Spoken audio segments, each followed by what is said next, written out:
Hello students, I am doing NCERT question number 18th and 19th from the chapter Chemical Kinetics in class 12th. ये previous year board question भी है, important question है student. Look at the numerical. For a first order reaction, show that the time required for 99% completion is twice the time required to complete 90% of the reaction.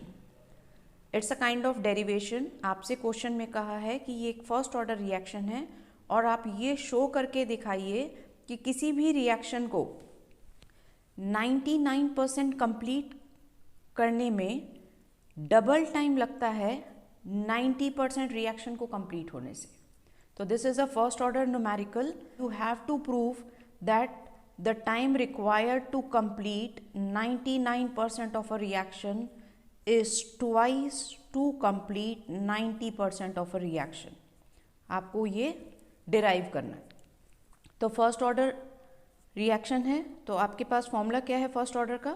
T is equal to 2.303 upon के log A upon A minus x. A is the initial concentration of the reactant. X is the amount of substance reacted or A minus X the amount of substance left behind. A initial concentration होती है, X जो reaction complete हो गई, जैसे यहाँ पर 99% complete हो गई, तो अगर आप 99% रिएक्शन की बात कर रहे हैं इसका मतलब X आपके पास 99 हो गया और इनिशियल आपके पास परसेंटेज में गिवन है तो ए की वैल्यू क्या हो गई students? 100. Now put the value T of 99% is equal to 2.303 upon के log 100. 100 minus 99 what does it mean? 1. तो आपके पास 2.303 अपॉन के log 100 upon 1. Log 100 means 10 raised power 2. तो T of 99% is equal to 2.303 upon के लॉग 10 रेज़्ड पावर 2. 100 को आप 10 raised power 2 भी कह सकते हैं. तो लॉग लेंगे तो ये रेज़ टू द पावर आगे आ जाएगी 2 log 10. ठीक है स्टूडेंट्स, तो 2 log 10 this is our first equation.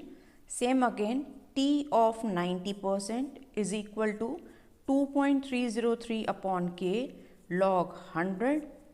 अब x आपके पास 90% रिएक्शन कंप्लीट हो गई तो x की वैल्यू क्या हो गई? 90 एंड a इज स्टिल 100. तो 100 माइनस 90 2.303 अपॉन के लॉग 100 अपॉन 10 कैंसिल कर दिया तो लॉग 10 आ गया. Log 10 this is the second equation. Divide first equation by second. T of 99% divided by T of 90%, 2.303 upon K, that is 2 log 10 divided by 2.303 upon K log 10. Students ये आपके पास cancel हो गया, log 10 cancel हो गया, तो ये आपकी यहाँ पर वैल्यू क्या आ गई? T of 99% divided by T of 90% is equal to 2. तो यहाँ इसको ले जाके क्रॉस मल्टीप्लाई कर देते हैं. T of 99% is equal to T 2 into time of 90%. तो आपको यहाँ पर ये शो करना था कि 99% रिएक्शन को 99% कंप्लीट होने में डबल टाइम लगता है एज कंपेयर टू 90%. ठीक है students, it's a kind of derivation. Now look at the next question. This is again the very important one. NCERT exercise question number 19 और ये भी previous year board question है. A first order reaction takes 40 minutes for 30% decomposition. Calculate the T half. एक first order reaction है जिसको 40 minutes लगते हैं 30% ख़त्म होने में, डिकम्पोज होने में.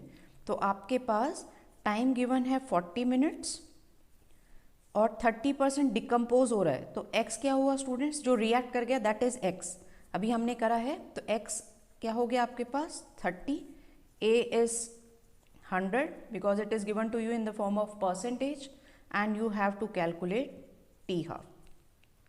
तो आप फर्स्ट ऑर्डर का फॉर्मूला लगाइए, t is equal to 2.303 upon k log a upon a minus x.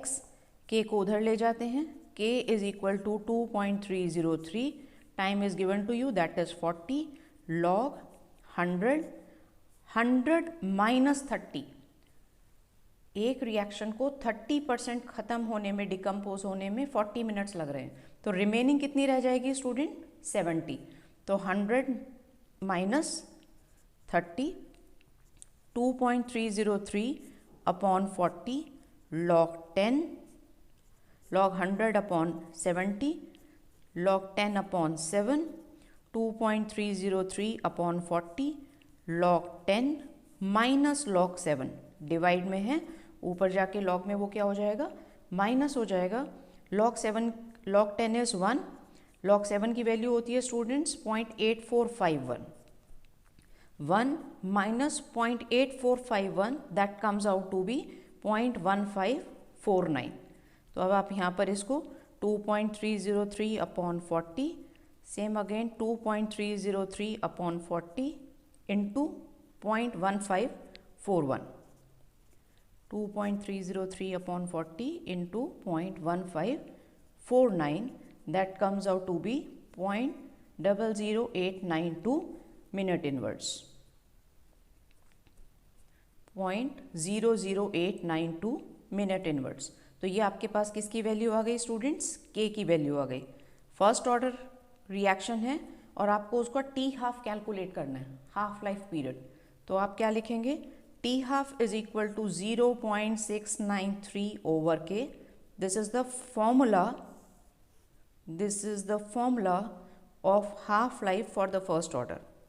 So T half is equal to 0.693, K already calculated 0.00892. Then you will get the answer 77.7 minutes. That is the T half, 77.7 minutes. Okay students, now look at the next one. Look at the next numerical. A first order reaction has a rate constant 1.15 into 10 raised power minus 3 second inverse.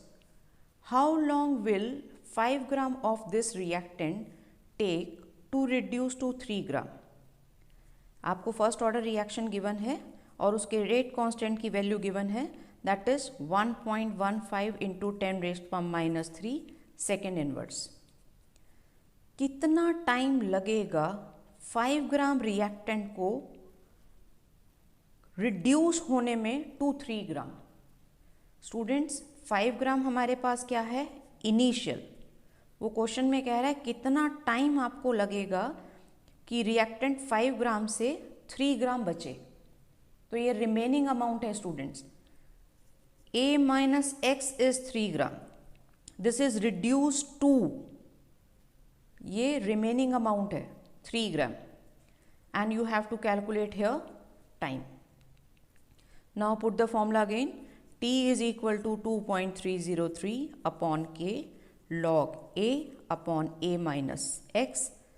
2.303, K is given to you 1.15 into 10 raised power minus 3 log 5 reduce to 3 ग्राम. तो A minus X हमारे पास क्या है 3.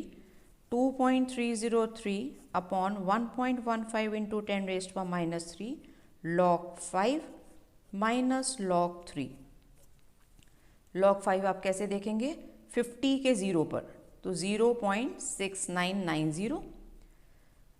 It's a single digit 3, तो 0.30 के 0 पर, that is 4771. log 50 का 0.6990, log 3 0.4771. You can check the value from the log table also. Okay students, अब आप इसको इसमें से सब्ट्रैक्ट कर दो, then you will get 0.2219, 2.303 into 1.15 into 10 raised power minus 3 into 0.2219. That comes out to be 444 second.